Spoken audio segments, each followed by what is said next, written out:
keessa san gaafa waraabdanii nama sanaa ergitan silkuma kana waraabdanii ergitanii gaafa silkii kana farqaa qabdan immoo miidiyaa irra waan adeemsifamaa jiru argaatis dhagaatis ooltanii bultu jechuudha. Kanaaf osoo dhageessanu abiddatti gubachuu yoo barbaadan dhimma keessanii garuu gaafa sana gootan haadha abbaa keessan obbolaa keessan walumaa galatti namummaa keessaniif gaddaa lammii yaamsisaniif gaddaa maaliif isin jedhan amma waan gruupii kanarratti arge keessaa jechuudha. Kuni Amaara, kuni Oromoo, kuni Musliima, kuni Kiristaana ta'ee sababan adda baasuu dadhabeef jechuudha. Haga ijaaf namatti ulfaatu jechuudha. Ijaan laaluun haga isinitti ulfaatu. Namummaa keessan haga jibbitanitti jechuudha.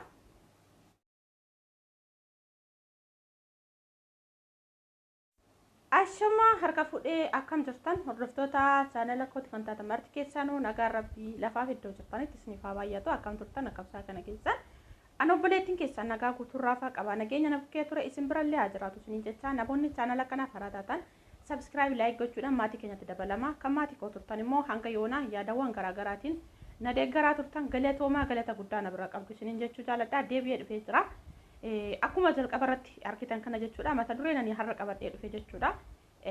Dhugaan isiniin jedha yeroo tokko tokko miidiyaan kun osoo tasumayyuu uumamuu baatee isin jechisiisa. Gar tokkoon immoo miidiyaan ammoo miidhaa qabullee faayidaallee ni qaba sababa ta'eef jechuudha. Innis maalidha? Dhugaan isin jedha waan har'a na mudate yookaan waan har'a irraa isiniif ibsuuf deemu waan ija kootiin arge kana jechuudha. Yeroo baay'ee gisee namoonni jedhanii parsantii 100% darbee akkasumas immoo walumaa galatti dhugaanatti hin fakkaatu ture jechuudha. Har'a garuu waan akka sanii suni jechuudha deemee mana koo dhufe jechuudha. Kana yoo isin hin jedhu jechuudha. Maaliif battala sanatti wanta arge kana keessatti jechuudha maal gochuun bara kana keessa jira osoo bara kana keessa dhaladhee irra jiraachuu baadhee itti isin jechisiisa anumaa wal qabate jechuudha. Maaliif walumaa galatti barri nuti keessa jirru bara dhumaa bara macarrashaa sababa ta'eef jechuudha. Kanaaf iyyuu jechuudha yeroo baay'ee ijoollee baay'een keessanii gara TikTok kanatti jechuudha abaluun viidiyoo qullaa gallakkisee abaluun viidiyoo qullaa abaluu miidiyaa irra baasee jettanii baay'een keessa wakabdu jechuudha. Garuu hundumtuu dhiira abaluu akkas godhata. Garuu bara kana keessa sa'aatii amma kana keessa waan ija okkootiin argerraa ka'een dubbadha sababa ta'eef jechuudha. Yeroo baay'ee dhiiratti faradaa jirtan garuu kan wal gurguraa jiru immoo gara caalu shamarran jechuudha. Shamarran keenya dabarsanii birriitti wal jijjiiraa jiran dhugaan isiniin jedha obbolaa ofii dabarsanii gara birriitti jijjiiraa jiran jechuudha. Sunis akkamitti ta'e jechuun keessan hin oolu. Dhugaan isiniin jedha tokko nani amma waan kana fidee dhugaa rabbi jechuudha. Maaliif ani ofii koo dhaqee miti mana koo dhufanii jechuudha. Ofii mana koo dhufanii yeroon kana isiniin jedhu ani yeroo baay'ee jechuudha kallattii garaagaraatiin telegiraama kanarratti jechuudha hojiidhaaf akkasuma waa'ee tuuboo wal qabatee ijoollee wajjin guruppii walitti dhufanii sanaa fayyadamaa ture jechuudha. Haa ta'u malee gruupii wayii naaseen har'a jechuudha. Gruupii wayii kun gaafa ofuma isaa narratti dhufee jennaani keessaan galanii namni wayii ani gruupicha irrayyuu hin galle maal akka ta'e nu banne hojii hin barbaadda jedha. Wanticha afaan Ingiliffaatiin barreeffame hojii hin barbaadda jedha. Gruupiin sun immoo maqaan isaayyuu Habashaa Biizinas jedha. Garuu dhuma isaatirra qubee waan ta'e qubee tokkicha gizee 3-4 barreeffamee jira. Sana maqaa dha'uun barbaadu ammaaf jechuudha. Kaza hojii manatti fakkaatee tanan ishi jedheeni kaza rakkoo qabu jedhee malsii deebisaaf. Kaza maallan jetti maqaa kee guutuu fi iimeela kee fi adiraashaa kennaan jette. Hojii gruupii onlaayinii yoo ta'e immoo iimeela maaf nagaafate waan jedhu tokko gaafii waa sammuu keessatti natti dhufeeffananii iimeela feekii kanan yeroo baay'ee jechuudha yuutuuba feekii banee ijoollee wajjiniin akkas itti wal ida'an jira. Yuutuuba isa sana feekii sanan kenneef iimeela feekii sana jechuudha. Kaza takka turtee waate kan biraa jechuudha gruupiin biraa sheerii naa goote. Kana jooyin gochuu irratti hojiin asirratti ati hojjettu asirraa viidiyoo waraabamee nama biraatti ergamuu hin danda'u. Asirraa footoon buufamee nama biraatti ergamuu hin danda'u. Garuu hojiidhaa hojjettee jennaan yeroo tokko gabaabaa keessatti waan barbaadde bituu mana fooqis ta'ee makiina waan barbaadde gochuu dandeessaa jette sagaleedha. Amaariffaan haasofti. Wanti nani dhugaan isin jedhe jalqaba duraa gruupii sana nama keenya miti. Sobanii maqaa keenyaan baname malee ijoollee keenya miti hin jedhe. Maaliif waan tokko achirratti saban argee jechuudha. Kaza hin amanne ammallee jechuudha rakkoo tokko hin qabu jedheeni kaza gruupii kana gosa 3 hin jira. Gosa 3 saayyuu jooyin godhi galii jette. Dhugaan isin jedha ani ofii kooti amma hoonaa miira akkamii keessa akkan jiru anaa fi rabbi qofatu beeka jechuudha. Kanaaf iyyuu jechuudha. Walumaa galatti guruupii sanarra maaltu adeemsifamaa jira 666dha. Wanti guruupii sanarra adeemsifamaa jiru 666. Jaalattanis jibbitanis kana yeroo isiniin jedhu ijoolleen keenya guyyaa TikTok kanarratti sababa tokko namoota adda addaa kan arrabsan argaa jira. Maaliif abaloo akkas godhee abaloo balleessi akkas ta'e gaafa nan argu garuu normaalii liivirra taanii nama uffatanii jiran argaani. Har'a garuu gara teelegiraama sana gaafa naqu ilmi namaa akka horii yaa'aa jira. Horii wayyaa. Maaliif horii namaaf horii kan adda goosise rabbis kan adda godhee uume jechuudha. Sababa yaada yookaan yaada sammuuti waan ta'eef jechuudha. Namni garuu horiidha gaditti xiqqaate horiidha gadi lafa bu'ee jechuudha. Dhugaan isin jedha wanta achirratti ta'aa jiru ani garuu jechuudha. Walumaa galatti namni sobeet afaaniin bifaan wallaalaa ooltan malee hojii ilmi namaa keessa jiru guutumaan guututti beekuun illee baruun illee ulfaataadha. Bara kana sa'aatii kana keessa jechuudha.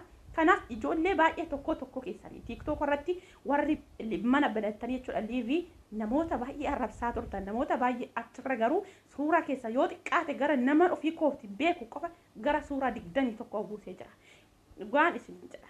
Maaliif jennaan wanta sana namoota hedduudhaaf namoota hedduudhaaf niin qoodaa namni dhugumatti jarri sun akkas godhaa laata waan akkanaa kana ni raawwatu jedhanii tasuma namni waan gammatu natti hin fakkaatu. Maaliif waa'ee namarraa dubbataa oolu waa'ee namaa taasisaa oolu nama maqaa xureessaa oolu garuu achi garagaritanii yoo ilaaltanii dhugaan isiniin jira ilmi namaa dhiiratti faradaa jirtan bara kana viidiyoo waraabdanii ijoollee dhiiratti ergitanii viidiyoo waraabdanii ijoollee dhugaan isiniin jira ijoollee dhiirarra ijoollee shamaraatu wal gurguraa jira bara kana keessa jechuudha.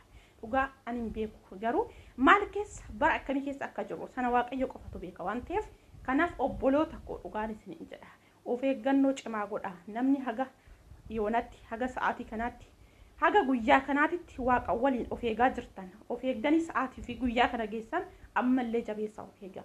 Maqaa akkasii sana gaafa isinitti dhufe teelegiraama irratti bantanii ilaaltanii akka koo kanatti dhugaan isiniin jedha saayikoloojii sammuu keessa miidhamuurra walumaa galatti gubbaarraa dubbisaatii dileetii ofirraa godhaa yoo isin ta'e ofirraa gubaa guruupii sana jechuudha.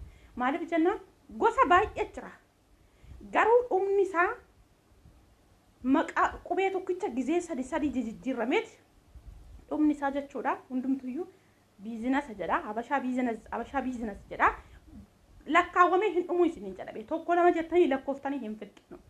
Maaliif ani amma ofirraa gubee ka'ee lammaffaa gaafan immoo sarchii godhee barreessuuf yaalu jechuudha. Kan biraa kasan caalu ba'aa jira jechuudha. Garuu ammas wanti nan ifa isinii taasisu guruupii sanarratti ijoollee dhiiraa akkasuma takkan agartan ijoollee shamaraa qofa wanti achirratti ta'aa jirullee walumaa galatti ijoollee shamaraa qofa wanti hojii sana waan irratti raawwatamaa jiru sun isiniin jechuun 666. Kanaaf ijoollee baay'een keessaa of hin agartanii TikTok irra baatanii jechuudha. Keessattuu dhugaan isiniin jedha. Fakkeenyaaf amma ijoollee dhiiraa tokkottu iyyuu footoo keessanii yookaas viidiyoo qaama keessan qullaa waraabdanii osoo kennitanii jirtan ta'ee ijoolleen dhiiraa gadhiisurra birriitti isin jijjiirachuu ni danda'u. Maaliif isin jennaan akka nama achirratti argeete jechuudha. Ijoollee keenya kana maal godhu jalqaba suuraa kana natti argiteet kunoo ijoolleen abalullee as keessa hojjetaa jiranii waan jedhu suuraa sana irratti argite. Suuraa sana garuu nama nani beeku nama TikTok irratti beekudha namni sun jechuudha. Abalullee as keessatti akkasitti hojjetaara waan ta'eef inni hojjeta waan jedhudha. Fakkeenya godhatanii ijoollee baay'ee ittiin gara guruupii sanatti sabsabaa jiran. Fakkeenya godhatanii ijoollee namni baay'een akka gara guruupii sanaa dhaqan taasisaa jiran jechuudha. Garuu kana yeroon isin jedhu isin ijoollee baay'een achi keessatti jechuudha. Gara miidiyaa kanarratti gaafa argu amantaan isaanii gara. Achi keessatti garuu hojiin isaan raawwatan tokkichuma. Yeroon isin jedhu nama tokko qofa nama lama kun amantaa sabaluu akkasii jettanii adda baasuu hin dandeessan. Kanaaf isin jedha. Achi keessatti gaafa guruupii san keessatti argu jechuudha hundumtuu hojii wal fakkaataadha kan isaan dalagan. Garuu miidiyaa irratti guyyaa uffata uffatanii liivirra jiru. Gara teelegiraamaa guruupii gaafa dhaqxan garuu guruupiin kun jechuudha achirraa waan tokko gadi buusuu hin dandeessan. Viidiyoo saa ta'u footoo bu'uu hin danda'u. Garuu gubbaarraan ishee gubbaa deemtu tana buufattanii kaatanii isheedhanii gadi buusuu ni dandeessan. Ishee waraabuu ni dandeessan. Viidiyoo sanas ta'ee suuraa ishee sana waraabuu ni dandeessan. Ani immoo waraabee jira. Isa sana ofirraa balleessuudhaan duratti maaliif namoota baay'ee akka ragaatitti jechuudha namoota ragaafii qabu sababa jiruuf waraabeen jira. Waraabeen jira garuu yoo ishee ittiin viidiyoo waraaban tana gubbaatti banattan malee gadi isinillee bu'u sheerii illee ta'uu hin danda'u qolloofamaadha guruppicha jechuudha. Kanaafan isin jedhe ijoollee baay'een jechuudha. Ijoollee dhiiratitu miidiyaarra nu baasee ijoollee dhiiratitu footoo keenya fuudhee miidiyaarra baasee jettanii kan bo'aa jirtan illee jechuudha. Garuu kallattii biraatiin isin gurguramaa jirtan birriitti jijjiiramtanii. Kanaaf ijoollee dhiiratitu suura keenya fidee miidiyaarra baasee ijoollee dhiiratitu viidiyoo keenya fidee miidiyaarra baasee warri jechaa jirtan jechuudha. Ijoolleen dhiiraa suni haa ta'u yeroo sanatti baasuu haa baatan illee viidiyoo sana fidanii tooni gaafa isinii walitti hubanii warroota akkanatti ittiin dalagan ittiin maallaqa yookaan ittiin nama sabasabaa jiran kanatti gurgurachuu danda'u. Jarri kun isin fakkeenya godhatee namoota baay'ee namoota isin duuba jiran gashuu waan barbaaduuf gara hojii isaanii sanatti nama dabaluu nama baay'isuu sababa barbaadaniif fakkeenya godhatanii gurgurataa jiru jechuudha. Maaliif anamma micayyoon keessan galtee haayinaan jette kuni micayyoon gara guruppii kanaatti na idaate kuni footoo nama gaafa isheen natti argitu footoo nama sanaan hin beekaa. Footoo nama sanaan hin beekaa.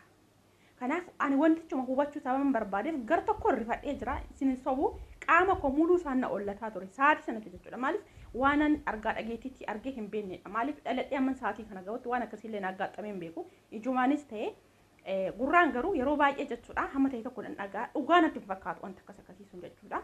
Dhugaa natti hin fakkaatu hin amanneen barsantii dhibbaan dhibbatti jechuudha. Hamma garuu nama ta'eetuma sa'aatii kanatti dubartii ta'ee jiraachuu kootti ofitti hin gaddeessin hin jedha. Kanaaf iyyuu jechuudha ijoollee baay'een ijoollee dhiiraa hin waqqasinaadha. Haa ta'u malee waan akkasii sana hin dalaginaa. Maaliif hoosiniin jedhee namni silkii kana hin fayyadamne hin jiru. Erga silkii kana fayyadamtan immoo namni miidiyaa irratti waan adeemsifamu yookaan miidiyaa irratti waan tahaa oolu hin dhageenye hin jiru. Maaliif qaama keessa san gaafa waraabdanii nama sanaa ergitan silkuma kanaa waraabdanii ergitanii gaafa silkii kana farqaa qabdan immoo miidiyaa irra waan adeemsifamaa jiru argaatis dhagaatis ooltanii bultu jechuudha. Kanaaf osoo dhageessanuu abiddatti gubachuu yoo barbaadan dhimma keessanii garuu gaafa sana gootan haadha abbaa keessan obbolaa keessan walumaa galatti namummaa keessaniif gaddaa lammii yaamsisaniif gaddaa. Maaliif isin jedhan amma waan guruppii kanarratti arge keessaa jechuudha. Kuni Amaara, kuni Oromoo, kuni Musliima, kuni Kiristaana ta'ee sababan adda baasuu dadhabeef jechuudha. Haga ijaaf namatti ulfaatutti jechuudha. Ijaan laaluun haga isinitti ulfaatu. Namummaa keessan haga jibbitanitti jechuudha. Waan akkanaatti ta'aa jira. Garuu isin achi deebitanii ijoollee dhiiraa waqqastu ofii keessan immoo dubartootuma taatanii dubartuma taanii maaliif waanan ija kun arge ka har'a irraallee dubbadha. Namni na arrabsitallee na arrabsa waan biraallee naan jechuu dandeessa. Waan natti dhaga'ameef jechuudha. Keessa kooti waan natti dhaga'ameef nin dubbadha har'a jechuudha. Kanaaf booda namni gaafii qabdan wanta akkanaa sana nuuf dii jettanii namni na gaafachuu barbaadan keessan gala na gaafadha takkaan isin erga suuraa nama sanaa ta'ee viidiyoon achirraa buusisanis ta'e isiniifan erga. Maaliif gaaf sana isinillee dhugumatti nama amanuu fi namni ni jira dachee kanarra jechuu gara gaafii sammuu keessanitti akka deebisan nin beeka. Maaliif jennaan jedheeraan illee amma waan san argetti jechuudha. Maaliif guyyaa nama fakkaatanii nama fayyaa nama normaaliin ta'anii isaan beekan kallattii biraatiin immoo gaafa naka kanatti argu horii wayya horii maaliif horiin jalqabumayyuu jechuudha uumamuma isaarrayyuu qabee uumamni namaaf uumamni horii isaanii sababa adda ta'eef jechuudha. Kanaaf obboloota koo of eeggannoo cimaa godhaa. Of eeggannoo cimaa godhaa ni dhageessan ni agartan ija qabdan gurra qabdan silkii of harkaa qabdan namni dhufee silkii sana sin harkaa butee viidiyoo sana waraabee ka'ee hodhu viidiyoo kana naaf ergisiin jedhu hin jiru. Ofii kee waraabdee itti ergita. Abbaa itti ergitutti soo ta'e. Garuu kallattii biraatiin ittiin nagadamtanii ittiin namaaf nigdii taatanii ittiin namoota hedduutti immoo jechuudha. Gaafa deeme suuraan keessa sun ergamu namoonni baay'een lakka abalullee waan akkasii dalaga abalummaa yoo dalage illee nan dalaga maallaqa irraa argadha jedha. Garuu wanta sana seenanii keessaa ba'uun baay'ee ulfaataadha. Ani waaqana gorsoo jiruuf yookaan waaqana bukkee jiruuf anan iimeela koo dhugaa osoo itti ergeera hojiidhuma noormaalii seeloon iimeela dhugaa itti ergee maalan ta'a. Waan jedhu tokko gaafii natti ta'e battala sanatti jechuudha. Haa ta'u amma iimeela koo jijjiirutti amma waan sana sirreessutti garuu rakkoo keessa nagalchuu danda'a wanti sun jechuudha. Garuu iimeela feekiin itti ergee iimeela sana banamaadha garuu ulaagaalee guutamee banamee itti fayyadamaa hin jiru. isin galee kanaaf iyyuu sababa sanaan ofirraa gubee jira ammas taananii guba mullee jechuudha waan akka sansanaa sana jechuudha namoonni baay'een keessan isinii jechuudha osoo hin beekin akkuma anaan jedhan kanatti guruupii sun gara keessanii ugaas nama cukaastanii doonii keessa gadi hin galinaa guruupii sana jalqaba mataa isaarra tuqa mataa isaarra yoo tuqxaniyyuu jechuudha waan tokko liinkiidhaaf miidiyaa footoo jalatti waan tokko arguu dandeessan daftanii irraa bahuu dandeessan odoo keessa gadi hin galin jechuudha kanaaf iyyuu kan amma guruupiin gara koo dhufan kun namni guruupii tokkicharra nama 4,000 fi gara 700 jira guruupii tokkorra immoo nama 10,000 olitu jira isinii galee kanarra dhiira takka hin argitan shamara qofa achi keessatti garuu kuni musliimaa kuni beentadha kuni kiristaana addan baafattani maaliif miidiyaa irratti gaafa laaltan namuma shaffanatee jiru nama amantaasaa hordofu fakkaatudha kallattii biraatiin immoo waan biraa kan dalagaa jiru jechuudha kanaaf of eeggannoo cimaa godhaa silkii of harkaa qabdanii silkii keessan kana maaliif ittiin bashitaa ofitti fiduurra fayyadamuu dhiisullee isinitti hafee wayya jechuudha ofii keessan ittiin of saaxiluurra silkuma sana qabachuun odoo isinitti hafee baay'ee bareeda akka kootti jechuudha